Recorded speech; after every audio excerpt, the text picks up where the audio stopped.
ಅನುಭವ ಸಾರದೊಳಗ 2ನೇ ಸಂಧಿಯಲ್ಲಿ ಯಾವ ಪ್ರೇರತ್ವವು ಆ ಪ್ರೇರಕತ್ವವು ಎಂತೆಂದೊಡ ಆಚಾರ್ಯನು ಆ ಸೂರ್ಯನಿಗೆ ಒಲಿದು ತಲುಪಿದ. ಈ ಸೂತ್ರವನ್ನ ಪ್ರಾರಂಭ ಮಾಡಿ ಹಿಂದಿನ ಸೂತ್ರದಲ್ಲಿ ಜೀವ ಕರ್ಮಾನುಸಾರವಾಗಿ ಹೃದಯ ಕಮಲದಲ್ಲಿ ಜಾಗೃತಾವಸ್ಥೆಯಲ್ಲಿ ದಳಗಳಲ್ಲಿಯೂ, ಸ್ವಪ್ನಾವಸ್ಥೆಯಲ್ಲಿ ಕೇಸರದಲ್ಲಿಯೂ ಮತ್ತು ಸುಸುಪ್ತಾವಸ್ಥೆಯಲ್ಲಿ ಕರ್ಣಿಕೆಯಲ್ಲಿಯೂ ಅವನು ಸಂಚಾರ ಮಾಡ್ತಾ ಇರ್ತಾನೆ. ಅವನು ಸಂಚಾರ ಮಾಡ್ಬೇಕಾಗಿತ್ರ ಅವನ ಪ್ರಾರಬ್ಧ ಕರ್ಮವೇ ಅವನಿಗೆ ಕಾರಣವಾಗಿರುತ್ತದೆ. ಅಲ್ಲಿ ಜೀವ ಮತ್ತು ಈಶ್ವರ ಕೂಡ ಇರ್ತಾರ. ಅವರು ಈಶ್ವರ ಪ್ರೇರಣಾ ಮಾಡ್ತಾನ, ಜೀವ ಪ್ರೇರಣಾ ಮಾಡಿಸಿಕೊಳ್ತಾನೆ ಅಂತ ಹೇಳಿದ. ಅದನ್ನು ಕೇಳಿದಂತ ಶಿಷ್ಯನಿಗೆ ಹಿಂದಿನ ಸೂತ್ರಗಳಲ್ಲಿ ಬಿಂಬ ಪ್ರತಿಬಿಂಬವಾದುದರಿಂದ ಜೀವನೇ ಪರಮಾತ್ಮನು, ಪರಮಾತ್ಮನೇ ಜೀವನು ಕಲ್ಪಿತವಾಗಿ ಭೇದ ತೋರಾಕತ್ತದ. ಅದಕ್ಕ ಪ್ರತಿಬಿಂಬವಾದ್ರಿಂದ ಪ್ರತಿಬಿಂಬವು ಬಿಂಬ ಸ್ವರೂಪವೇ ಇದ್ದಂತೆ ಜೀವನು ಬ್ರಹ್ಮನೇ ಇದ್ದಾನೆ ಅಂತ ಅಭೇದ ಸ್ವರೂಪವನ್ನ ಜೀವ ಪರಮಾತ್ಮರಲ್ಲಿ ಹೇಳಿದ ಮೇಲೆ ಈಗ ಪ್ರೇರ್ಯ ಮತ್ತು ಪ್ರೇರಕ ಭಾವ ಒಂದೇ ಒಂದು ಚೈತನ್ಯದಲ್ಲಿ ಹೆಂಗ ಸಂಭವಿಸ್ತದ? ಪ್ರೇರಕ ಇದ್ದವನು ಪ್ರೇರ್ಯಕ್ಕಿಂತ ಭಿನ್ನವಾಗಿರಬೇಕು. ಒಟ್ಟು ಇಬ್ರು ಭಿನ್ನವಾಗಿರಬೇಕು. ಪ್ರೇರಕನಾದವನು ದೊಡ್ಡವನು ಇರಬೇಕು, ಪ್ರೇರ್ಯ ಅಂದ್ರೆ ಪ್ರೇರಣಾ ಮಾಡಿಸಿಕೊಳ್ಳವನು ಸಣ್ಣ. ಆದ್ರೆ ಹಿಂದಿನ ಸೂತ್ರಗಳಲ್ಲಿ ಹೇಳಿದಂತೆ ಒಂದೇ ಒಂದು ಚೈತನ್ಯ ಇರುತ್ತದೆ, ಅದೇ ಕಲ್ಪಿತವಾಗಿ ಜೀವೇಶ್ವರ ರೂಪದಿಂದ ತೋರುತ್ತದೆ ಅಂತ ಹೇಳಿದ್ರಿ. ಹಂಗಾರ ಒಂದೇ ಚೈತನ್ಯದಲ್ಲಿ ಪ್ರೇರಕತ್ವ ಹೆಂಗ್ ತೋರ್ತದ ಅಂತ ಕುರಿತು ಪ್ರಶ್ನೆ ಮಾಡೋ ಸಲುವಾಗಿ ನಿನ್ನೆ ದಿವಸ ಗುರುಗಳ ಒಂದು ಸ್ತುತಿಯನ್ನ ಮಾಡಿ ನಮಸ್ಕಾರ ಮಾಡಿ ಪ್ರಶ್ನೆ ಮಾಡ್ಲಿಕ್ಕೆ ಪ್ರಾರಂಭ ಮಾಡಿದ. ಜಯಶರಣ ಕುಲಗೋತ್ರ, ಜಯ ಸುಗುಣ ಮಣಿಸೂತ್ರ, ಜಯ ಸೌಖ್ಯ ಗಾತ್ರ, ಗುರುವೇ ಭಿನ್ನಪವಿಂತು ಜಯತೆಂದು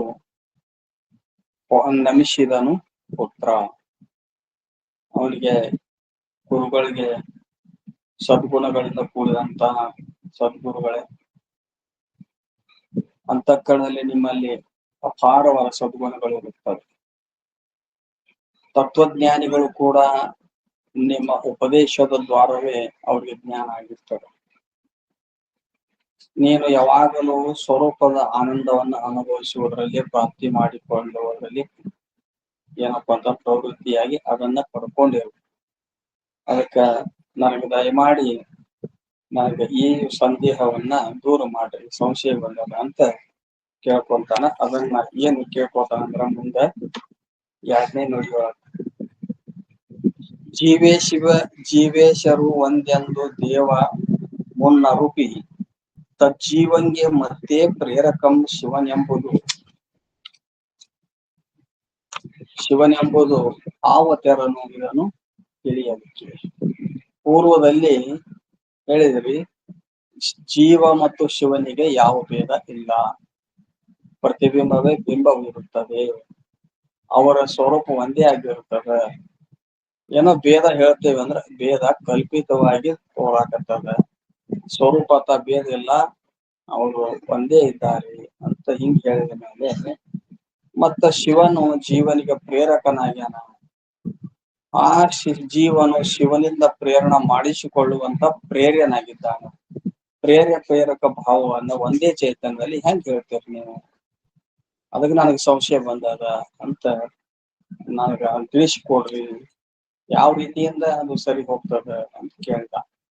ಅದಕ್ಕ ಶಿಷ್ಯ ಒಂದು ದೃಷ್ಟಾಂತವನ್ನ ಕೊಡ್ತಾನ. ಕೊಟ್ಟು ಗುರುಗಳಿಗೆ ಪ್ರಶ್ನೆ ಮಾಡ್ತಾನೆ. ಮತ್ತೆ ದೃಷ್ಟಾಂತ ಕೊಡ್ತಾನ. ತನಗೆ ತಾನಾಳಾಗಿ ತನಗೆ ತಾನ ಅರಸೆನಿಪ ತನಗೋರ್ವನಲ್ಲಿ ಘಟಿಸುವುದೇ ಜಗದೊಳ್ ಇದನ್ನು ಎನಗೆ ಗುರುವರ್ಯ ಕರುಣಿತು. ತನಗೆ ತಾನಾಳಾಗಿ ತನಗೆ ಅರಶನಿಪ ತನಗೋರ್ವನಲ್ಲಿ ಘಟಿಪುದೆ ಜಗದೋಳ್ ಇದನ್ನು ನನಗೆ ಏನು ಗುರುವಿಗೆ ಕರುಣಿಪ್ಪುದು. ಒಬ್ಬ ಒಬ್ಬನೇ ಅದ, ಏನು ಅರಸ ಅಥವಾ ಶ್ರೀಮಂತ ಅದ. ಒಬ್ಬ ಶ್ರೀಮಂತನೇ ಅಥವಾ ಅರಸನೇ ಅವನಿಗೆ ಅವನೇ ಆಳಾಗುವುದು, ಅವನೇ ಒಬ್ಬನೇ ಅರಸ ಆಗುವುದು ಸಂಭವಿಸ್ತದನು ಅಂತ ಕೇಳ್ತಾನ. ಅರಸನೂ ಇರ್ಬೇಕು, ಆಳನು ಇರ್ಬೇಕು. ಅರಸಿದ್ದವ ಇಂಥ ಕೆಲಸ ಮಾಡಪ್ಪ ಅಂತ ಪ್ರೇರಣಾ ಮಾಡ್ತಾನ, ಪ್ರೇರಕನಾಗಿರ್ತಾನ. ಇಂಥವ್ ಮಾಡ್ಬೇಕು, ಇಂಥವ್ ಮಾಡ್ಬೇಕಂತ ಆದೇಶವನ್ನು ಕೊಡ್ತಾನೆ. ಆಳಿದ್ದವ ಅದನ್ನ ಆದೇಶವನ್ನ ಪಾಲಿಸ್ತಾನ.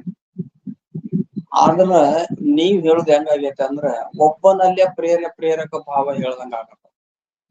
ತನಗೆ ತಾನ ಆಳಾಗಿ ತನಗೆ ತಾನ ಅರಸನಿಪ, ಅರಸನು ತಾನೇ ಆಳುನು ತಾನೇ ಅಂತಂದ್ರ ಒಬ್ಬನಲ್ಲಿ ಹೆಂಗ್ ಸಂಭವಿಸ್ತದ?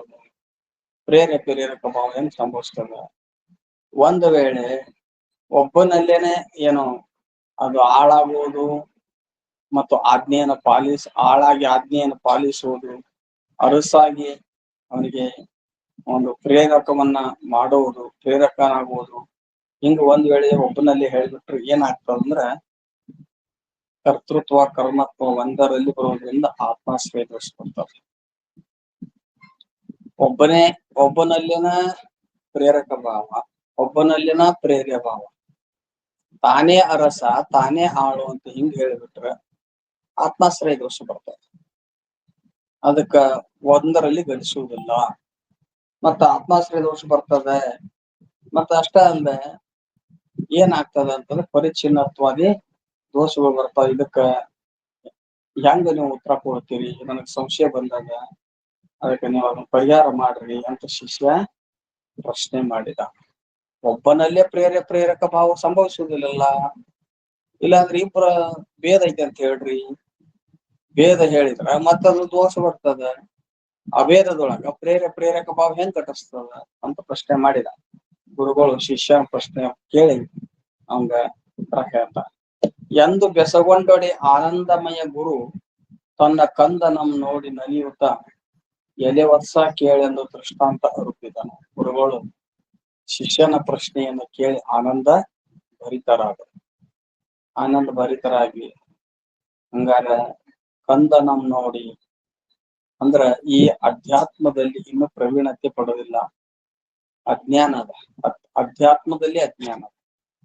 ಅದಕ್ಕಿಂತ ಶಿಷ್ಯ ಅವನಿಗೆ ಕಂದ ಅಂತ ಬೋಧಿಸಿ ಪ್ರಶ್ನೆ ಮಾಡಿದ್ದಕ್ಕೆ ಗುರುಗಳು ಸಂತೋಷ ಭರಿತರಾಗಿ ನಿನ್ನ ಸಂಶಯ ದೂರ ಆಗುವಂಗ ನಾವ್ ಹೇಳ್ತೇವೆ.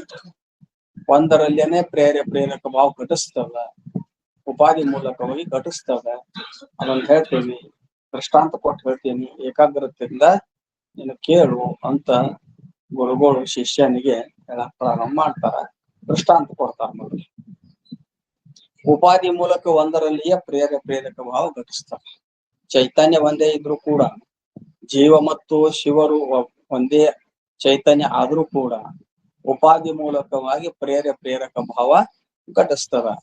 ರವಿ ತನ್ನ ಪಡಿಯ ಬಿಂಬವನ್ನೇ ತನ್ನಲ್ಲಿ ತೋರುವ ಕಾಲದಿಂದೆ ನಡೆಸುವಂತೆ ಈ ಜೀವ ನಿವಹಮಂ ಪ್ರೇರಿಸುವನು ಈಶಾ. ಅಂದ್ರ ರವಿ ತನ್ನ ಪಡಿಯ ಬಿಂಬವನ್ನೇ ತನ್ನಲ್ಲಿ ತೋರುವ ಕಾಲದಿಂದೆ ಅಂದ್ರೆ ಸೂರ್ಯ ಒಬ್ಬನೇ ಅದ. ಒಬ್ಬ ಸೂರ್ಯನೇ ಆಕಾಶದಲ್ಲಿ ಒಬ್ಬನೇ ಅದ. ಹಲವಾರು ಕೊಡಗಳಲ್ಲಿ ನೀರು ತುಂಬಿಟ್ಟೇವೆ, ಅಥವಾ ಏನೋ ಹಲವಾರು ನಾವು ಬೇರೆ ಕೊಡಾರ ಅನ್ಬಹುದು, ಬೇರೆ ಏನಾದ್ರೂ ಅನ್ಬಹುದು, ನೀರು ತುಂಬಿಟ್ಟೇವೆ. ಅದ್ರೊಳಗ ಸೂರ್ಯನ ಪ್ರತಿಬಿಂಬ ಹಲವು ಉಪಾಧಿಗಳಲ್ಲಿ ಇದ್ದಂತ ನೀರಿನಲ್ಲಿ ಪ್ರತಿಬಿಂಬಿಸ್ತದ.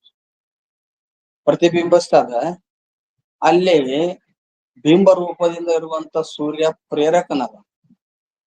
ಪ್ರತಿಬಿಂಬ ರೂಪದಿಂದ ಇರುವಂತ ಯಾವ ಸೂರ್ಯನ ಪ್ರತಿಬಿಂಬ ಏನ್ ಅದಾರಲ್ಲ ಪ್ರೇರ್ಯ ಅದ. ಯಾಕಂದ್ರೆ ಆ ಯಾವ ಸೂರ್ಯ ಇದ್ರ ಆಕಾಶದಲ್ಲಿ ಪ್ರತಿಬಿಂಬ ಮೂಡ್ತಾವ. ಸೂರ್ಯ ಗಮನ ಮಾಡಿದ್ರ ಪ್ರತಿಬಿಂಬ ಗಮನ ಮಾಡದಂತೆ ಅನಿಸ್ತದೆ. ನೀವು ಅದು ಕೊಡ ಬಿಡ್ರಿ ಅಥವಾ ಯಾವ್ದಾರ ಒಂದು ಸರೋವರ ಅಥವಾ ಒಂದ್ ದೊಡ್ಡ ಕೆರಿ, ಅಂದ್ರೆ ಮ್ಯಾಲ ಸೂರ್ಯ ಗಮನ ಮಾಡಿದ್ರೆ ಪ್ರತಿಬಿಂಬ ಅಲ್ಲಿ ಹೋಗುವ ಹಂಗ ನೀರು ವಿಶಾಲವಾಗಿರಬೇಕು. ಕೊಡದ ನೀರು ಸೂರ್ಯ ಗಮನ ಮಾಡಿದ ಪ್ರತೀತಿ ಆಕತೇನು? ಇಲ್ಲ.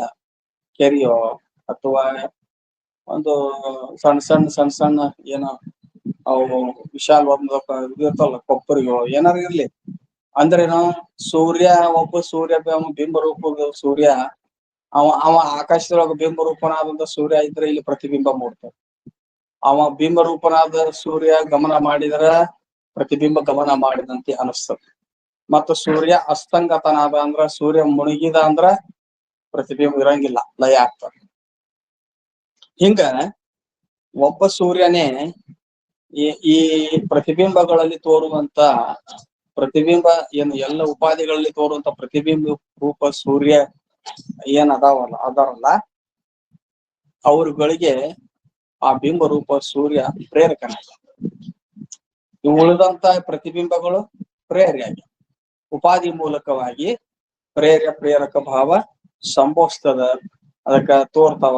ಈ ದೃಷ್ಟಾಂತ ಈಶ್ವರ ಬಿಂಬ ರೂಪನ, ಜೀವರು ಪ್ರತಿಬಿಂಬ ರೂಪವಾಗಿರ್ತಾನೆ. ಈಶ್ವರ ಬಿಂಬ ರೂಪವಾಗಿರ್ತಾನ, ಜೀವರು ಪ್ರತಿಬಿಂಬ ರೂಪವಾಗಿರ್ತಾರ. ಅದಕ್ಕ ಬಿಂಬ ಪ್ರತಿಬಿಂಬ ನ್ಯಾಯದಂತೆ ಈಶ್ವರ ಸಕಲ ಜೀವರಾಶಿಗಳನ್ನ ಏನ್ ಮಾಡ್ತಾನ? ಅವರಿಗೆ ಅವುಗಳನ್ನ ಪ್ರೇರಣಾ ಮಾಡ್ತಾನ, ಅಂದ್ರೆ ಪ್ರೇರಕನಾಗಿರ್ತಾನ, ಪ್ರೇರಿಸುತ್ತಾನ. ಮತ್ತ ಜೀವರುಗಳು ಅಂದ್ರೆ ಪ್ರೇರಣಾ ಮಾಡಿಸಿಕೊಳ್ಳುತ್ತಾವ. ಅಂದ್ರೆ ಪ್ರೇರಕ ಭಾವ ಒಂದೇ ಚೈತನ್ಯದೊಳಗೆ ಉಪಾಧಿ ಮೂಲಕವಾಗಿ ನಡೀತದ ಅಂತ ಈ ರೀತಿ ಹೇಳಿದ್ರು. ಮತ್ತೆ ಪ್ರಶ್ನೆ ಮಾಡ್ತಾನೆ, ಶಿವನೇ ಪ್ರೇರಕನು ಅಂತ ಯಾಕೆ ಹೇಳ್ತೀರಿ? ಆ ಜೀವನ ಕರ್ಮಗಳ ಪ್ರೇರಕ ಅಂತ ಹೇಳಿದ್ರೆ ಆಗುದಿಲ್ಲೇನು? ಶಿವನೇ ಪ್ರೇರಕದಾನ ಜೀವನಿಗೆ ಅಂತ ಹೇಳೋ ಬದ್ಲಿ ಮತ್ತ ಜೀವನ ಕರ್ಮವೇ ಒಂದು ಜೀವನಿಗೆ ಪ್ರೇರಕ ಅದಾವಂತ ಯಾಕೆ ಹೇಳಬಾರ್ದು ಅಂತ ಶಂಕ ಮಾಡಿದಾರ. ಅಲ್ಲಿ ಜಗತ್ತಿಗೆ ಪರಮಾತ್ಮ ಅವ ಅಭಿನ್ನ ನಿಮಿತ್ತ ಉಪಾದಾನ ಕಾರಣಗ್ಯಾನ, ಇವನಿಗೆ ಪ್ರೇರಕತ್ವವು ಸಂಭವಿಸುತ್ತದೆ. ಯಾವ ಕರ್ಮಗಳು ಜಡವಾಗಿರುವುದರಿಂದ ಅವುಗಳಿಗೆ ಪ್ರೇರಕ ಭಾವ ಅವುಗಳಲ್ಲಿ ಕಂಡು ಬರುವುದಿಲ್ಲ. ಆದ್ರ ಪರಮಾತ್ಮ ಈ ಜಗತ್ತಿಗೆ ಅಭಿನ್ನ ನಿಮಿತ್ತ ಉಪಾದಾನ ಕಾರಣ ಆಗಿರುವುದರಿಂದ ಅವನು ಬಿಂಬ ರೂಪದಿಂದ ಅವ ಹೆಂಗದ ಪ್ರೇರಕ ಅದಾನ. ಎಲ್ಲ ಜೀವರುಗಳು ಏನದವ ಪ್ರೇರ್ಯದವ ಅಂತ ಈ ರೀತಿ ಹೇಳ್ತಾನೆ. ಅದಕ್ಕೆ ಅನ್ಯ ಕರ್ಮಾದಿಗಳಾಗ್ಲಿ ಯಾವ್ದಾದ್ರು ಆಗ್ಲಿ ಅವುಗಳಿಗೆ ಪ್ರೇರಕತ್ವ ಭಾವ ಸಂಭವಿಸುವುದಿಲ್ಲ ಅಂತ ಹೇಳ್ತಾನೆ. ಶಿವನು ತಾನೇ ಲೋಕ ನಿವಹಮಂ ಮಾಡಿತಂ ಅಂತವನೇ ತನ್ನಲ್ಲಿ ಲಯಿಸುತ್ತಿರ್ಪಂ ನಿಮಿತ್ತವು ಉಪಾದಾನ ವಹನಾಗಿ. ಅಂದ್ರೆ ಅಭಿನ್ನ ನಿಮಿತ್ತ ಉಪಾದಾನ ಕಾರಣ ಆಗಿದ್ದಾನೆ ಈಶ್ವರ. ಈ ಜಗತ್ತಿಗೆ ಹೆಂಗದ ನಾವು ಅಭಿನ್ನ ನಿಮಿತ್ತ ಉಪಾದಾನ ಕಾರಣ. ಇವೊಬ್ಬ ಕುಬ್ಬಾರದಾನ ಅಂದ್ರ ಗಡಿಗೆ ತಯಾರು ಮಾಡ್ತಾನಪ್ಪ ಅಂತಂದ್ರ ಅವ ನಿಮಿತ್ತಿ ಕಾರಣ ಆಗ್ಯಾನ ವಿನಃ ಅಭಿನ್ನ ನಿಮಿತ್ತ ಕಾರಣ ಆಗಿರೋದಿಲ್ಲ. ಅಲ್ಲಿ ಉಪಾದಾನ ಕಾರಣ ಮಣ್ಣು ಇರ್ತದ, ಆದ್ರ ಕುಂಬಾರ ಆದಂತವ ನಿಮಿತ್ತ ಕಾರಣ ಆಗಿರ್ತ. ಆದ್ರೆ ಹಿಂಗಲ್ಲ, ಪರಮಾತ್ಮ ಈಶ್ವರ ಅವ ಈ ಜಗತ್ತಿಗೆ ಅಭಿನ್ನ ನಿಮಿತ್ತ ಉಪಾದಾನ ಕಾರಣ. ಸ ಐಕ್ಷತ ಬಹುಶಾಂ ಪ್ರಜಾಯೇಯ ಅನ್ನುವಂತೆ ಈಶ್ವರನಲ್ಲಿ ಒಂದು ಇಚ್ಛಾ ಮೂಡ್ತು, ನಾನು ಬಹು ಪ್ರಜೆಗಳಾಗಬೇಕು ಅಂತ, ಜಗತ್ತನ್ನ ರಚಿಸಬೇಕು, ಜಗದ್ರೂಪವಾಗಿ ತೋರಬೇಕು, ಬಹು ಪ್ರಜೆಗಳಾಗಿ ತೋರಬೇಕು ಅಂತ ಅನಿಸ್ತು. ಇಚ್ಛಾ ಮಾಡಿದ್ದು ಅದು ನಿಮಿತ್ತ ಕಾರಣ ಅಂತ ಅನಿಸ್ಕೊಂತಾರೆ. ಯಾರು ಬಹು ಪ್ರಜೆಗಳಾದ್ರು, ಯಾರು ಜಗತ್ತಾದ್ರು, ಈಶ್ವರನೇ ಜಗತ್ತಾದ. ಅದಕ್ಕ ಅವನು ಈಶ್ವರನಾದಂಥವನು, ಜಗತ್ತಾದವನು ತಾನೇ ಈ ಜಗತ್ತಿನ ಜೀವರಾಶಿಗಳ ದೇಹಾದಿಗಳು ಆಗಿರುವುದು ತಾನೇ. ಮತ್ತ ತಾನೇ ಈ ಜಗತ್ತನ್ನ ರಚನೆ ಮಾಡಿದ, ತಾನೇ ತನ್ನಿಂದವೇ ಭಿನ್ನವಿಲ್ಲದಂತೆ ಅಭಿನ್ನ ನಿಮಿತ್ತ ಉಪಾದಾನನಾಗಿ ಇಲ್ಲೇ ಈ ಜಗತ್ತಿನಲ್ಲಿ ಇರ್ತಾನ. ಅಂದ್ರೆ ಉಪಾದಾನ ಕಾರಣ ಅಂದ್ರ ಈ ಎಲ್ಲದರಲ್ಲಿ ಅನುಸೂತವಾಗಿ ಎಲ್ಲದರಲ್ಲಿ ಅನುಸ್ಯೂತವಾಗಿ ಆ ಶಿವ ಏನ್ ಮಾಡ್ತಾನ ಅಂತಂದ್ರೆ ಇರುವುದರಿಂದ ಅವನು ಎಲ್ಲದರಲ್ಲಿ ಅದಾನ ಸದ್ರೂಪದಿಂದ. ಅದಕ್ಕ ಕಾರ್ಯದಲ್ಲಿ ಈ ಉಪಾದಾನ ಅನ್ನುವಂತ ಮಣ್ಣು ಹೆಂಗ ಅನುಸ್ಯೂತವಾಗಿರುತ್ತದಲ್ಲ, ಹಂಗ ಈ ಜಗತ್ತಿನೊಳಗ ಸದ್ರೂಪದಿಂದ ಈಶ್ವರ ಅನುಸ್ಯೂತವಾಗಿರುವುದರಿಂದ ಉಪಾದಾನವಾಗಿರುತ್ತಾನೆ. ಅಂದ್ರೆ ಕಾರ್ಯದೊಡನೆ ಕೂಡಿ ಕಾರ್ಯದ ಉತ್ಪತ್ತಿಗೆ ಹೇತು ಆಗಿರಬೇಕು, ಅದಕ್ಕೆ ಉಪಾದಾನ ಅಂತಾರ. ಕಾರ್ಯಕ್ಕೆ ಹೇತುವಾಗಿ ಕಾರ್ಯಕ್ಕಿಂತ ಭಿನ್ನ ಆಗಿರಬೇಕು, ಅದಕ್ಕೆ ನಿಮಿತ್ತನ ಕಾರಣ ಅಂತ. ಅಂದ್ರ ಅವ ನಿಮಿತ್ತ ಕಾರಣನೂ ಅದಾನ ಮತ್ತು ಉಪಾದಾನ ಕಾರಣನೂ ಅದಾನ. ಅಂದ್ರ ಈ ಜಗತ್ತಿಗೆ ಶಿವನೇ ಅಭಿನ್ನ ನಿಮಿತ್ತ ಉಪಾದಾನ ಕಾರಣನಾಗಿರುತ್ತಾನೆ. ಮತ್ತ ಯಾವಾಗ ಸೃಷ್ಟಿ ಮಾಡ್ಬೇಕಂತಾನ ಅವಾಗ ಅಭಿನ್ನ ನಿಮಿತ್ತ ಉಪಾದಾನದಿಂದ ಜಗದ ಆಕಾರವಾಗಿ ತೋರ್ತಾನ. ಯಾವಾಗ ಲಯ ಆಗುವ ಪರಿಸ್ಥಿತಿ ಬಂತಂದ್ರ ತನ್ನೊಳಗನ ಎಲ್ಲವನ್ನ ಲಯ ಮಾಡ. ಅದಕ್ಕ ಮುಂದೆ ದೃಷ್ಟಾಂತ ಕೊಡ್ತಾನ. ಹೆಂಗ್ರಿ ಅಭಿನ್ನ ನಿಮಿತ್ತ ಉಪಾದಾನ ಕಾರಕ ಏನು ದೃಷ್ಟಾಂತ ಅದನ್ನ ಕೊಡ್ತಾರ. ತಾನೇ ಉಪಾದಾನವು ಆ ನಿಮಿತ್ತಾಧಿಕ ವಿಧಾನವಾಗುತ್ತೆ ರಚಿಸಿ ಕೆಡಿಪುವುದಕ್ಕೆ ಬೇರೆ ಏನು ದೃಷ್ಟಾಂತವೇನೆ ಕೇಳ. ಅಲ್ಲ, ತಾನೇ ನಿಮಿತ್ತ ಕಾರಣ ಆಗ್ಯಾನ, ತಾನೇ ಉಪಾದಾನ ಕಾರಣ ಆಗ್ಯಾನ ಅಂದ್ರೆ ಅಭಿನ್ನ ನಿಮಿತ್ತ ಉಪಾದಾನ ಕಾರಣವಾಗಿ ಜಗದ್ರೂಪವಾಗಿ ತೋರಿದ.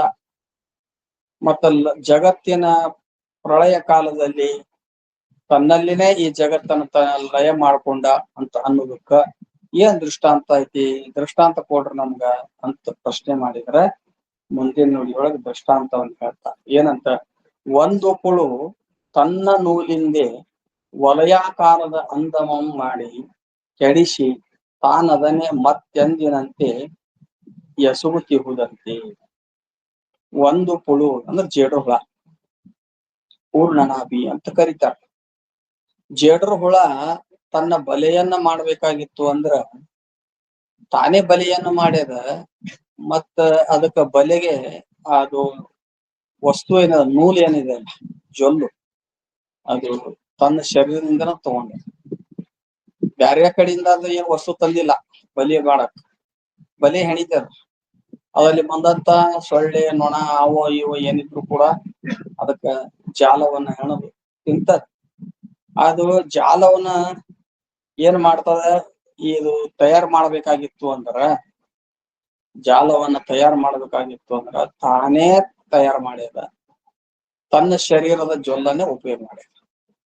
ಅದಕ್ಕ ಆ ಒಂದು ಜೇಡ್ರ ಹುಳ ಆ ಜಾಲಕ್ಕ ಅಭಿನ್ನ ನಿಮಿತ್ತ ಉಪಾದಾನ ಕಾರಣ.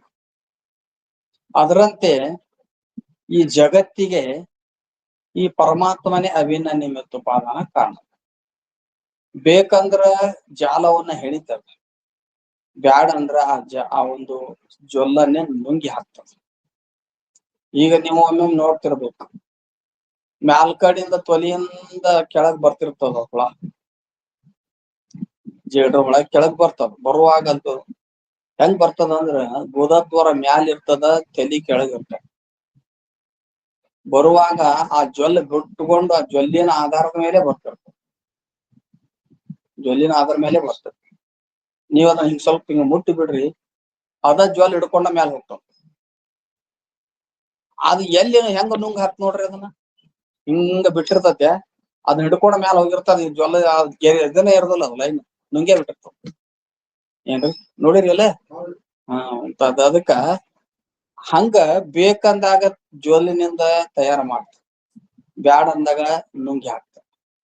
ಹಂಗ ಈಶ್ವರ ಜೀವರಾಶಿಗಳ ಕರ್ಮ ಪಕ್ವಾಗಿತ್ತು ಅಂದ್ರ ಅವ್ರ ಭೋಗಕ್ಕಾಗಿ ಜಗತ್ತನ್ನು ಸೃಷ್ಟಿ ಮಾಡ್ಬೇಕಾಗ್ತದೆ. ತಾನೇ ಜಗತ್ತನ್ನ ಜಗದ್ರೂಪವಾಗಿ ತೋರಿದ, ತಾನೇ ಈ ಶರೀರಗಳ ರೂಪವಾಗಿ ತೋರಿದ, ತಾನೇ ಜೀವ ರೂಪದಿಂದ ಪ್ರವೇಶ ಮಾಡಿದ. ಯಾವಾಗ ಮತ್ತ ಅವನಿಗೆ ಬೇಡ ಆಯ್ತು ಅಂದ್ರೆ ಪ್ರಳಯ ಕಾಲ ಬಂತು, ಅವಾಗ ಜಗತ್ತನ್ನು ತನ್ನೊಳಗ ಲಯ ಮಾಡ್ಕೊಂತಾನ ಅಂತ ಈ ರೀತಿಯಾಗಿ ಅಭಿನ್ನ ನಿಮಿತ್ತ ಉಪಾದಾನ ಕಾರಣ ಆ ಜೇಡ್ರ ಹುಳದ ದೃಷ್ಟಾಂತವನ್ನು ಕೊಟ್ಟು ಹೇಳಿದ್ರು. ಬಳಿಕ ತಾವು ಹೇಳಿದ ಹುಳದ ದೃಷ್ಟಾಂತ ಪರೋಕ್ಷ, ಎಲ್ಲಾರ್ಗೂ ನೋಡಕ್ ಸಿಗಂಗಿಲ್ಲ. ಪರೋಕ್ಷ ಎಲ್ಲೋ ಇರ್ತದ, ಅವು ಎಲ್ಲಾರ್ಗೂ ನೋಡಕ್ ಸಿಗಂಗಿಲ್ಲ. ಆದ್ರ ನಮಗ ಅಪರೋಕ್ಷವಾದಂತ ಒಂದ್ ದೃಷ್ಟಾಂತ ಕೊಡ್ರಿ. ಅಪರೋಕ್ಷವಾದ ದೃಷ್ಟಾಂತ ಕೊಡ್ರಿ, ಅನುಭವಕ್ಕೆ ಬರುವುದಿಲ್ಲ ನಿಮ್ಗೆ ಅಪರೋಕ್ಷವಾಗಿರುವುದರಿಂದ. ಒಂದೊಂದ್ ಎಂತೆಂತಾವ್ ಇರ್ತಾವ, ಶ್ರೀಮಂತರ ಮನೆವು, ಅವಕ್ಕೇನು ಗೊತ್ತಿರಂಗಿಲ್ಲ ಏನ್ರಿ. ಆ ಜೇಡ್ರ ಒಳ ಜಾಡ ಹೊಡ್ಯಾವನ ಬ್ಯಾರೆ ಇರ್ತಾನ, ಇವ್ ನೋಡಿದ್ರ ಒಳಗ್ ಇರ್ತಾವ. ಇವ್ ಬಂದ್ ಕುಂಡ್ರುದು, ಚಾ ಕುಡಿದು, ತಿನ್ನುದು, ಮಜಾ ಮಾಡಿ ಆಟ ಜಾಡ್ರ ಒಳಗ್ ಅದ ಜಾಡ್ಗೂಡ ಹೊಡ್ಯಾವ ಇದ್ನಂದ್ರ ಗೊತ್ತಾಕತಿ ಅದ ಜಾಡ್ರ ಹುಳ ಐತಿ ಅಂತ. ಅದ್ ಹೆಸರು ಸಹಿತ ಗೊತ್ತಿರ್ಬೋದು ನೋಡ್ರಿ. ಹಿಂಗಿರ್ತಾವ. ಅದಕ್ಕ ಒಬ್ಬೊಬ್ರಿಗೆ ಪರೋಕ್ಷ ಇರ್ತತಿ, ದೃಷ್ಟಾಂತ ಅನುಭವ ಬರಂಗಿಲ್ಲ. ಅಪರೋಕ್ಷ ಇದ್ದದ್ ಕೊಡ್ರಿ ನಮ್ ದೃಷ್ಟಾಂತ ಅಂದ್ರ ಅಲ್ಲಿ ದೇವದತ್ತನ ಶರೀರ ದೃಷ್ಟಾಂತವನ್ನು ಕೊಡ್ತಾರ. ಮತ್ತೆ ನಖ ಕೇಶಾದಿ ಮೊತ್ತಂಗಳಿಗೆ ದೇವದತ್ತನೇ ನೈಜವಾಗು ಉಪಾದಾನ ನಿಮಿತ್ತ ಕಾರಣವು ಎನಿಸುವಂತೆ. ಈಗ ಅಪರೋಕ್ಷವಾಗಿ ಅನುಭವಕ್ಕೆ ಬಂದಿರ್ಬೇಕು ಅಂತ ದೃಷ್ಟಾಂತ ಕೊಡ್ತೇವೆ, ಕೇಳು. ಏನಂತ? ಪುರುಷನ ಶರೀರದಲ್ಲಿ, ಪುರುಷನ ಅಂದ್ರ ಗಂಡ್ಮಕ್ಳ ಶರೀರ ಅಂತ ಅರ್ಥ ಅಲ್ಲ. ಪುರುಷ ಅಂತ ಯಾರಿಗಂತಾರ? ಪುರಿಶಯನಂ ಇತಿ ಪುರುಷ, ಸರ್ವಾರ್ಷು ಪೂರ್ಷು ಪುರಿಶಯ ಶಯನಂ ಇತಿ ಪುರುಷ. ಅಂದ್ರ ಈಗ ಒಂದು ಪ್ರಾಣಿನ ಆಗಿರ್ಬೋದು, ಮನುಷ್ಯ ಶರೀರನ ಆಗಿರ್ಬೋದು. ಪ್ರಾಣಿಗಳಿಗೂನು ಉಗುರು ಬೆಳಿತಾವ, ಕೂದ್ಲು ಬೆಳಿತಾವ, ಆಮೇಲೆ ಮನುಷ್ಯರಿಗೂನು ಬೆಳಿತಾವ. ಇದಕ್ಕ ಈಗ ಶರೀರದಲ್ಲಿ ಒಬ್ಬ ಮನುಷ್ಯ ಆಗ್ಲಿ, ಯಾವ ಪ್ರಾಣಿ ಆಗ್ಲಿ, ಅದಕ್ಕ ದೇವದತ್ತ ಅಂತ ಒಬ್ಬನ್ ತಗೊಂಡಾರ. ದೇವದತ್ತ ಅನ್ನುವಂತ ಒಬ್ಬ ಮನುಷ್ಯನ ಈಗ ಉಗುರುಗಳು ಬೆಳಿತಾವು ಮತ್ತು ಕೂದಲುಗಳು ಬೆಳಿತಾವ. ಆ ಕೂದಲುಗಳು ಉಗುರುಗಳು ಬೆಳಿಲಿಕ್ಕೆ ತಾನೇ ಉಪಾದಾನ ಅದಾನ, ತಾನೇ ನಿಮಿತ್ತ. ತನ್ನ ಶರೀರದಿಂದನ ಏನಾಗೇನವ, ತನ್ನ ಶರೀರದೊಳಗ ಈಗ ಪ್ರಾಣ, ಈ ಆತ್ಮನ ಒಂದು ಸನ್ನಿಧಾನ, ಪ್ರಾಣ ಇದ್ದಾಗ, ಈ ಶರೀರ ಜೀವಂತ ಇದ್ದಾಗ ಅವು ಕೂದಲುಗಳು ಉಗುರುಗಳು ಬೆಳ್ಯಾಕ ತಾನೇ ಉಪಾದಾನ. ಕೂದಲುಗಳಿಗೆ ಬೆಳ್ಯಾಕ ಬ್ಯಾರೇದ್ ಏನಾರ ತಂದ ಬೆಳೆಸ್ತಾನ? ತಾನೇ ನಿಮಿತ್ತ ಕಾರಣ ಅದಾನ. ಬೆಳೆಸ್ಬೇಕಂದ್ರೆ ಬೆಳೆಸ್ತಾನ, ಕಟ್ ಮಾಡ್ಬೇಕಂದ್ರೆ ಕಟ್ ಮಾಡ್ತಾನ. ನಿಮಿತ್ತ ಅದಾನಿಲ್ಲ. ಕೆಲವೊಂದು ಉಗುರು ಬೆಳೆಸ್ತಾರ, ಅವೆಲ್ಲ ಹಿಂದ್ ಬರ್ತಿದ್ವು, ರೌಂಡ್ ಹೊಡೆದು ಚೀಲ ಮಾಡಿ ಕಟ್ಟಿರ್ತಾರ, ಇಟ್ಟು ಉದ್ದ ಬಿಡ. ಅವ್ರ ಹಂಗ ಬಿಡಾರ ಲ್ಯಾಟ್ರಿನ್ ಹೆಂಗ್ ತೊಗೊಂತಿದ್ರ ಯಾರಿಗೂ. ಅವಾಗ ಈಗಿನಂಗ ಈಗ ಪ್ರೆಷರ್ ಅಯ್ಯೂ ಬಂದಾವ. ಏನು ಕಮೋಡ್, ಎಷ್ಟೋ ಮಂದಿ ಬಿಡ್ತಿದ್ರ ಅವಾಗ, ಹೌದಿಲ್ಲ? ಆದ್ರ ತಾನೇ ನಿಮಿತ್ತ ಬೆಳಸಾಕನು ಅದನ್ನ, ಕಟ್ಟುನು ಮಾಡ್ಬೋದು, ಬೆಳಸುನು ಬೆಳೆಸ್ಬೋದು. ತಾನೇ ಬೆಳಿತಾವ. ಬೆಳೆಸುದು ಅಂದ್ರೆ ತಾನ ಶರೀರದಿಂದ ಬೆಳಿತಾವ, ಹೌದಿಲ್ಲ? ಅವುಗಳನ್ನ ಕಟ್ ಮಾಡ್ಲಂಗ ಬೆಳೆಸ್ಬಹುದು, ಕಟ್ಟುನು ಮಾಡ್ಬೋದು, ತನ್ನ ಇಚ್ಛಾ. ಆದ್ರ ಅವು ಬೆಳಿಬೇಕಾಗಿತ್ತು ಅಂದ್ರ ಹೊರಗಿಂದ ಏನಾರ ಪದಾರ್ಥ ತಂದು ಬೆಳೆಸ್ತಾನ? ಇಲ್ಲ, ತನ್ನ ಶರೀರದಿಂದಾನೇ ಬೆಳಿತಾವ. ತನ್ನ ಶರೀರದೊಳಗಿದ್ದ ತಾನೇ ಅದನ್ನ ಬೆಳೆಸ್ತಾನ. ಅಂದ್ರ ನಿಮಿತ್ತ ಕಾರಣ ಮತ್ತು ಉಪಾದಾನ ಕಾರಣ ಯಾವಕ್ಕ? ಅವು ಕೂದಲುಗಳಿಗೆ ಮತ್ತು ಉಗುರುಗಳಿಗೆ ಹೆಂಗ ದೇವದತ್ತನ ಶರೀರ ಐತಲ್ಲ, ಹಂಗ ಈ ರೀತಿಯಾಗಿ ಪರಮಾತ್ಮ ಅಭಿನ್ನ ನಿಮಿತ್ತ ಉಪಾದಾನ ಕಾರಣ. ಎಲ್ಲರ ಶರೀರದೊಳಗೆ ಈ ರೀತಿಯಾಗಿ ಅನುಭವಕ್ಕೆ ಬರ್ತದ. ಹಂಗ ಪರಮಾತ್ಮ ಈ ಜಗತ್ತಿಗೆ ಅಭಿನ್ನ ನಿಮಿತ್ತ ಉಪಾದಾನ ಕಾರಣ. ಉಗುರು ಮತ್ತು ಕೂದಲುಗಳು ದೇವದತ್ತನ ಶರೀರದಿಂದ ಅಭಿನ್ನ ನಿಮಿತ್ತ ಉಪಾದಾನ ಕಾರಣದಿಂದ ಬೆಳಗುತ್ತೆ. ತಾನೇ ಅಭಿನ್ನ ನಿಮಿತ್ತ ಉಪಾದಾನ ಕಾರಣ ಆಗ್ಯಾನಲ್ಲ, ಹಂಗ ಈ ಪರಮಾತ್ಮನು ಈ ಜಗತ್ತಿಗೆ ಅಭಿನ್ನ ನಿಮಿತ್ತ ಉಪಾದಾನ ಕಾರಣ ಆಗ್ಯಾನ. ಪ್ರಶ್ನೆ ಮಾಡ್ತಾನ, ನೀವು ಕೊಟ್ಟ ಎರಡೂ ದೃಷ್ಟಾಂತ ಸರಿ ಇಲ್ಲ.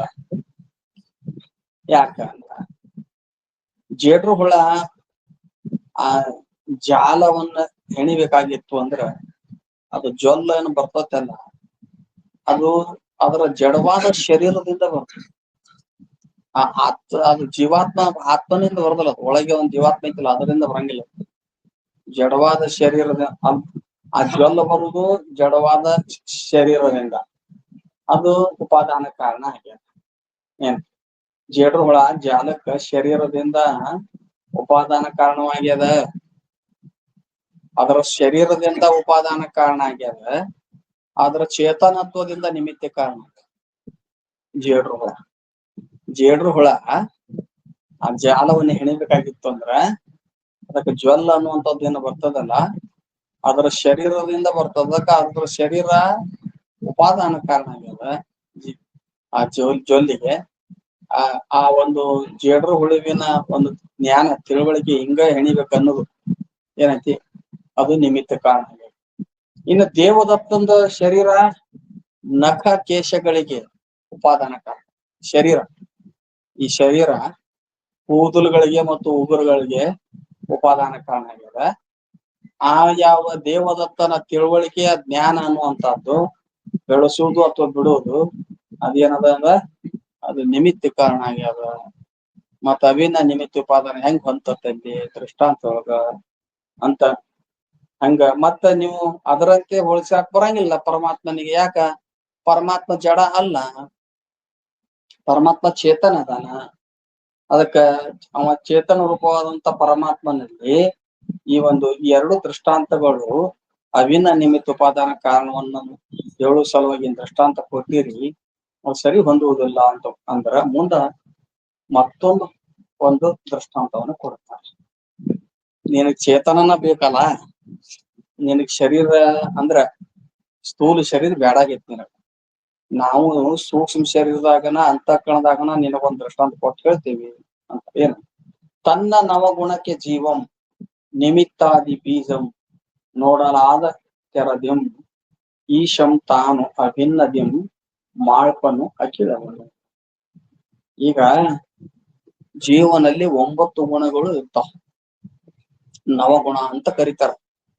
ಅದು ಅಂತಃಕರಣ ವಿಶಿಷ್ಟ ಜೀವನಿಗೆ, ಜೀವ ಅಂದ್ರೆ ಕೇವಲ ಚೈತನ್ಯದಲ್ಲ, ಅಂತಃಕರಣ ವಿಶಿಷ್ಟವಾದಂತ ಜೀವ ಅವನಲ್ಲಿ 9 ಗುಣಗಳು ಇರ್ತಾವಲ್ಲ.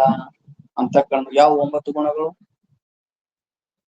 ಬುದ್ಧಿ, ಸುಖ, ದುಃಖ, ಧರ್ಮ, ಅಧರ್ಮ, ರಾಗ, ದ್ವೇಷ, ಆಮೇಲೆ ಪ್ರಯತ್ನ, ಭಾವನೆ, ಇವೆಲ್ಲ ಅಂತಃಕರಣ ವಿಶಿಷ್ಟ ಚೈತನ್ಯದಲ್ಲಿ 9 ಗುಣಗಳದ. ಹೌದಲ್ಲ? ಆ ಜೀವ ಅಂತಃಕರಣ ವಿಶಿಷ್ಟ ಜೀವನಲ್ಲಿ ಇವ ಅದಾವಂದ್ರ ಆ ಅಂತಃಕರಣ ವಿಶಿಷ್ಟ ಜೀವನೇ ಇದಕ್ಕೆ ಉಪಾದಾನ, ಅವನೇ ನಿಮಿತ್ತ ಅದಾನ. ಹೌದಲ್ಲ? ಮತ್ತ ಅವನ್ ಬಿಟ್ಟು ನಿಮಿತ್ತ ಏನು ಬೇರೆ ನಿಮಿತ್ತ ಏನ ಬರ್ತಾವ? ನಿಮಿತ್ತನು ಅವನೇ, ಅದರ ಉಪಾದಾನ ಅಂತಃಕರಣ ವಿಶಿಷ್ಟ ಜೀವನೇ ಉಪಾದಾನ.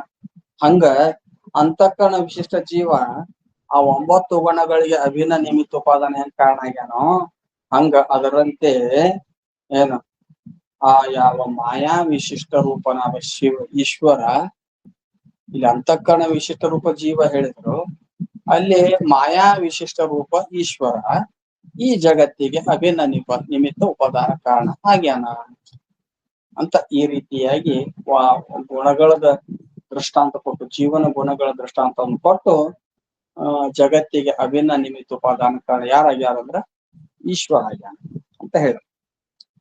ಇನ್ನ ಮ್ಯಾಗಿನ ದೃಷ್ಟಾಂತವನ್ನ ಕೇಳಿದಂತ ಶಿಷ್ಯ ಈಶ್ವರ ಎಲ್ಲಾ ಅಭಿನ್ನ ನಿಮಿತ್ತ ಉಪಾದಾನ ಕಾರಣ ಆಗ್ಯಾನ ಅಂತೀರಲ್ಲ, ಅವ ಅವಿಕಾರಿ ಆಗಿರುವನೋ ಇನ್ ವಿಕಾರಿ ಆಗಿರುವನೋ? ಅವಿಕಾರಿಯಾಗಿ ಅವನು ಅಭಿನ್ನ ನಿಮಿತ್ತ ಉಪಾದಾನ ಕಾರಣ ಆಗಕ್ ಸಾಧ್ಯ ಇಲ್ಲ. ಅವ ಅಭಿನ್ನ ನಿಮಿತ್ತ ಉಪಾದಾನ ಕಾರಣ ಆಗ್ಯಾನಂದ್ರ ವಿಕಾರ ಉಳ್ಳವಂತ ಆಗ್ಯಾನಂತ ಹೇಳ್ಬೇಕಾಗ್ತದ. ಹಂಗಾರ ಮತ್ತ ಅವ ಈ ಜಗತ್ತನ್ನ ಅಭಿನ್ನ ನಿಮಿತ್ತ ಉಪಾದಾನ ಕಾರಣವಾಗಿ ಈ ಜಗತ್ ರಚನೆ ಮಾಡ್ಯಾನ, ಅವನ್ ಕರ್ತೃತ್ವಾದಿ ಭಾವನೆಗಳನ್ನ ಹೇಳ್ಬೇಕಾಗ್ತೈತಿ ಅಂತ ಒಂದ್ ವೇಳೆ ಶಂಕಾ ಮಾಡಿದ್ರೆ ಅದಕ್ಕೆ ದೃಷ್ಟಾಂತ ಮೂಲಕ ಉತ್ತರವನ್ನು ಹೇಳ್ತಾನೆ. ತಾನೇ ಸೃಜಿಸುವನು ಎನ್ನಲ್ಕೆ ಎಂತುಂಟು ಅವಿಕಾರತ್ವವು ಆ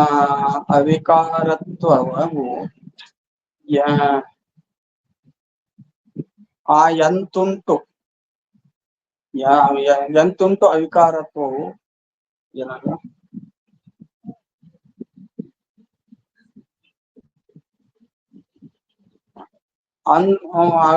ಎಂತುಂಟು ಅವಿಕಾರತ್ವ ವಾಂತನು ಅವಿಕಾರತ್ವವಾಂತನು ಎನ್ನಲು ಇದಕ್ಕೆ ಪರಿಹಾರವಂ ಸುದೃಷ್ಟಾಂತದಿಂದ ಅರೂಪಮೇಲೆ ಖ್ಯಾತ. ಅಲ್ಲ, ತಾನೇ ರಚನೆ ಮಾಡ್ಯಾನ ಜಗತ್ತನ್ನ, ಅಭಿನ್ನ ನಿಮಿತ್ತ ಉಪಾದಾನ ಕಾರಣದಿಂದ ತಾನೇ ಜಗತ್ತನ್ನ ರಚನೆ ಮಾಡ್ಯಾನ, ತಾನೇ ಸೃಜಿಸಿ ತಾನೇ ಸೃಷ್ಟಿ ಮಾಡ್ಯಾನಂದ್ರ ಅವ್ ಪ್ರಶ್ನೆ ಮಾಡ್ತಾನ ಶಿಷ್ಯ, ಜಗತ್ತನ್ನ ರಚನೆ ಮಾಡ್ಯಾನಂದ್ರ ಅವನು ಜಗತ್ತನ್ನ ರಚನೆ ಮಾಡ್ಬೇಕಾಗಿತ್ತು ಅಂದ್ರೆ ಯಾವ್ದಾದ್ರು ಒಂದು ಸಾಧನದಿಂದ ರಚನೆ ಮಾಡ್ಯಾನೋ ಅಥವಾ ಸಾಧನಗಳು ಇಲ್ಲದೆ ರಚನೆ ಮಾಡ್ಯಾನ. ಕುಲಾಲನಂತೆ ಕುಂಬಾರ ಗಡಿಗೆ ತಯಾರು ಮಾಡ್ಬೇಕಾಗಿತ್ತಂದ್ರ ಚಕ್ರದಂಡಾದಿಗಳು ಬೇಕು ಏನ್ರಿ, ಅವನು ಸಾವಯವನಾಗಿರಬೇಕು. ಕುಲಾಲ ಸಾವಯವನಾಗಿರ್ತಾನ, ಏನ್ ಚಕ್ರದಂಡಾದಿಗಳಿಗೆ ಸಹಕಾರಿ ಕಾರಣ ಆಗಿರ್ತಾವ. ಹಂಗ ಆ ಕುಂಬಾರ ಒಂದು ಗಡಿಗೆ ತಯಾರು ಮಾಡ್ಬೇಕಾಗಿತ್ತಂದ್ರ ಯಾವ ಸಾವಯವನಾಗಿ ಸಲಕರಣೆಯಿಂದ ಹೆಂಗ ರಚನೆ ಮಾಡಿನಲ್ಲ ಹಂಗ ಈಶ್ವರ ಈ ಜಗತ್ತನ್ನ ರಚನೆ ಮಾಡಿದ ಅವಿನ ನಿಮಿತ್ತ ಉಪಾದಾನ ಕಾರಣದಿಂದ ಅಂದ್ರ ಅವ ಸಾವಯವನು ಅಥವಾ ಸಾವಯವ ಅಲ್ಲವೋ ಅಥವಾ ಯಾವ್ದಾದ್ರು ಸಾಧನದಿಂದ ರಚನೆ ಮಾಡಿದ್ನೋ ಏನ ಅಥವಾ ಇಲ್ಲೋ ಅಂತ. ಅವನಿಗೆ ಒಂದು ವೇಳೆ ಈಶ್ವರನಿಗೆ ಏನು ಅವ ಈಗ ಬರೀ ಈ ಸಲಕರಣೆಗಳಿಂದ ಕರ್ಣಕರ್ತೃತ್ವ ಅಂತಾರ, ಸಲಕರಣೆಗಳಿಂದ ತನ್ನ ದೇಹ ಸಾವಯವನಾಗಿ ಅವಯವಗಳಿಂದ ಕೂಡ್ಕೊಂಡು ರಚನೆ ಮಾಡಿದ್ದ ಅಂದ್ರ ಕುಲಾಲನಂತೆ ಕರ್ಣಕರ್ತೃತ್ವ ಹೇಳ್ಬೇಕಾಗ್ತದ. ಹಂಗ ರಚನೆ ಮಾಡಿದ್ನು ಈ ಜಗತ್ತನ್ನ. ಅಥವಾ ವಿಶ್ವಾಮಿತ್ರ ಅವರು ಮಹಾಮುನಿಗಳು ತಮ್ಮ ಸಂಕಲ್ಪದಿಂದ ಪ್ರತಿ ಸೃಷ್ಟಿಯನ್ನ ಮಾಡಿದ್ರು, ಪ್ರತಿ ಸ್ವರ್ಗದ ಸೃಷ್ಟಿಯನ್ನ ಮಾಡಿದ್ರು. ಅದರಂತೆ ತನ್ನ ಸಂಕಲ್ಪದಿಂದ ಈ ಜಗತ್ತನ್ನ ರಚನೆ ಮಾಡಿನೋ. ಇನ್ನ ಕರ್ಣಕರ್ತೃತ್ವ ಹೇಳ್ತಿರೋ ಏನ ಸಂಕಲ್ಪ ಕರ್ತೃತ್ವ ಹೇಳ್ತಿರೋ? ಕರ್ಣಕರ್ತೃತ್ವ ಹೇಳಿದ್ರು ಸಂಕಲ್ಪ ಕರ್ತೃತ್ವ ಹೇಳಿದ್ರು ಅವಿಕಾರತ್ವ ಸಂಭವಿಸುವುದಿಲ್ಲ, ವಿಕಾರವೇ ಸಂಭವಿಸುತ್ತದೆ ಅಂತ. ಎಂತುಂಟು ಅವಿಕಾರತ್ವ? ಅವ್ ರಚನೆ ಮಾಡಿದ್ರೆ ಅವನು ಕುಲಾಲಂತೆ ಸಾವಯವನಾಗಿ ಸಲಕರಣೆಗಳಿಂದ ರಚನೆ ಮಾಡಿದ ಅಂದ್ರ ಅವನು ನಮ್ಮಂತೆ ಸಾವಯನಾಗಿ ಹುಟ್ಟು ಸಾವುಗಳಿಂದ ಕೂಡ್ಕೊಂಡಿರ್ಬೇಕು. ಕರ್ಣಕರ್ತೃತ್ವ ಹೇಳಿದ್ರ. ಸಂಕಲ್ಪ ಕರ್ತೃತ್ವ ಹೇಳಿದ್ರ ಏನು ಮುಂದ್ ಏನಾಕತಿ? ಸಂಕಲ್ಪ ಕರ್ತೃತ್ವ ಹೇಳಿದ್ವಿ ಅಂದ್ರ ಅವನ ಈಶ್ವರ ನಿತ್ಯ ಅಂತೀವಿ. ನಿತ್ಯ ಅಂದ್ರ ಅವನ ಸಂಕಲ್ಪವು ನಿತ್ಯ ಆಯ್ತು. ಅವನ ಸಂಕಲ್ಪ ಸೃಷ್ಟಿ ಮಾಡುವುದ್ರಲ್ಲಿ ಅವನ ಸಂಕಲ್ಪ ನಿತ್ಯ ಅಂದ್ರೆ ಜಗತ್ತು ಸದಾ ಸೃಷ್ಟಿ ಆಗ್ಬೇಕಾಯ್ತು. ಜಗತ್ತು ಸದಾ ಸೃಷ್ಟಿ ಆಗ್ತಾ ಇರ್ಬೇಕಾಗಿತ್ತು ಅಂದ್ರೆ ಬ್ರಹ್ಮಜ್ಞಾನಿಗಳಿಗೆ ಜಗತ್ತು ಮಿಥ್ಯೆ ಆಗ್ಬಾರ್ದು. ಅವನು ಸೃಷ್ಟಿ ಆಗ್ತಿರ್ತತಿ, ಮಿಥ್ಯೆ ಮಾಡಕ್ ಹೋದ್ರ ಅದಂಗ್ ಮಿಥ್ಯೆ ಆಗ್ತತಿ. ಜಗತ್ತು ಮಿಥ್ಯೆ ಆಗ್ಲಿಲ್ಲ ಅಂತಂದ್ರ ಬ್ರಹ್ಮಜ್ಞಾನದಿಂದ ಫಲ ಏನಾಯ್ತು? ಮುಕ್ತ ಆಗುದಿಲ್ಲಲ್ಲ. ಹಂಗಾರ ಮುಕ್ತಿ ಹೇಳುವಂತ ಶಾಸ್ತ್ರಗಳು ವ್ಯರ್ಥ ಅಕ್ಕವಲ್ಲ. ಇವೆಲ್ಲಾ ಮುಂದಿನ ಸೂತ್ರದೊಳಗೆ ಬರ್ತದ, ಅಲ್ಲಿ ಮತ್ ವಿಸ್ತಾರವಾಗಿ ಹೇಳ್ತಾನ. ಹಿಂಗೆಲ್ಲಾ ಪ್ರಶ್ನೆ ಮಾಡ್ತಾನವ. ಅದಕ್ಕ ಒಂದು ವೇಳೆ ಜೀವ ಆ ವಿಕಾರತ್ವ ಒಂದೇ ಆದ ಅಂದ್ರ ಏನ್ರಿ ನಮ್ಮಂತೆ ಅಥವಾ ಕುಲಾಲನಂತೆ ಅವಯವಗಳಿಂದ ಕೂಡ್ಕೊಂಡು ಸಾಕಾರನಾಗಿ ಸಲಕರಣೆಗಳಿಂದ ಜಗತ್ತ ರಚನೆ ಮಾಡಿದ ಅಂತಂದ್ರ ಅವನು ಹುಟ್ಟು ಸಾವುಗಳಿಂದ ಕೂಡ್ಕೊಂಡ ಅಂತ ಹೇಳ್ಬೇಕಾಗ್ತದ. ಅವ್ ಹುಟ್ಟು ಸಾವುಗಳಿಂದ ಕೂಡ್ಕೊಂಡ ಅಂದ್ರ ಅವನಿಗೆ ಈಶ್ವರತ್ವ ಸಿದ್ಧ ಆಗ್ಲಿಲ್ಲ, ಈಶ್ವರತ್ವ ಹೋಗ್ಬಿಡ್ತದೆ. ಅಂದ್ರೆ ಈಶತ್ವ ಇಲ್ಲ ಅಂತ ಹೇಳ್ಬೇಕಾಗ್ತದ. ಈಶ್ವರತ್ವ ಇರಂಗಿಲ್ಲ. ಈಶ್ವರತ್ವ ಇರ್ಲಿಲ್ಲ ಅಂದ್ರ ಅವನಿಗೆ ಸರ್ವಜ್ಞತಾ ಇರುದಿಲ್ಲ. ಸರ್ವಜ್ಞತಾ ಇರ್ಲಿಲ್ಲ ಅಂದ್ರೆ ಜಗತ್ತನ್ನ ಪಾಲನಾ ಮಾಡೋರ್ ಯಾರು? ಸರ್ವಜ್ಞತ್ವ ಇದ್ರನ್ನ ಜಗತ್ತನ್ನ ಪಾಲನಾ ಮಾಡತ್ತ. ಹಿಂಗೆಲ್ಲ ದೋಷ ಬರ್ತದ. ತಾನೇ ಆದ ಅಂತ ಹೇಳಿದ್ರ ವಿಕಾರ ಬರ್ತದ.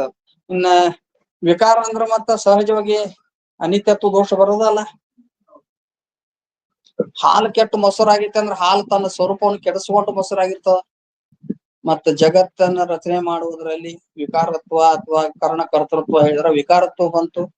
ವಿಕಾರತ್ವ ಬಂತಂದ್ರೆ ತನ್ನ ಮೂಲ ಸ್ವರೂಪ ಈಶತ್ವವನ್ನು ಕಳ್ಕೊಬೇಕಾಗ್ತದ.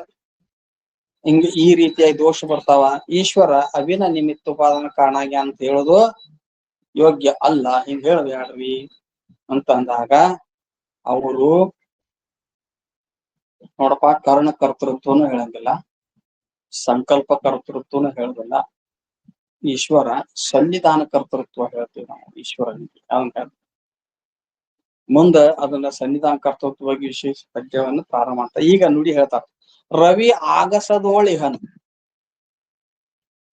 ರವಿ ಆಗಸದೋಳಿಹನು ಭುವಿಯೋಳಿಹುದು ಆ ಕಾಂತವು ಇವರ ಎಡೆಯೋಳು ಉಜ್ವಲಿಸುವ ಪಾವಕನ ಸಂಭವಮಂ ವಿಚಾರಿಸುವುದು ಇಲ್ಲಿ. ನೋಡು, ಅವ ಯಾವ ಇಚ್ಛೆಯನ್ನು ಮಾಡಿಲ್ಲ. ಅವನು ಕುಲಾಲನಂತೆ ಅವಯವಗಳಿಂದ ಕೂಡ್ಕೊಂಡು ಸಾಕಾರನಾಗಿ ಬಂದು ಜಗತ್ತನ್ನು ರಚನೆ ಮಾಡಿಲ್ಲ. ಹಂಗಾರ ದೃಷ್ಟಾಂತ ಮುಂದ್ ಕೊಡುತ್ತೀವಿ. ಅದು ಸೂರ್ಯ ಮತ್ತು ಸೂರ್ಯಕಾಂತ ಮಣಿ, ಇದರ ದೃಷ್ಟಾಂತ ಕೊಟ್ಟು ಹೇಳ್ತೇವೆ ಅಂತ ಆ ವಿಷಯ ಮಾತನಾಡ.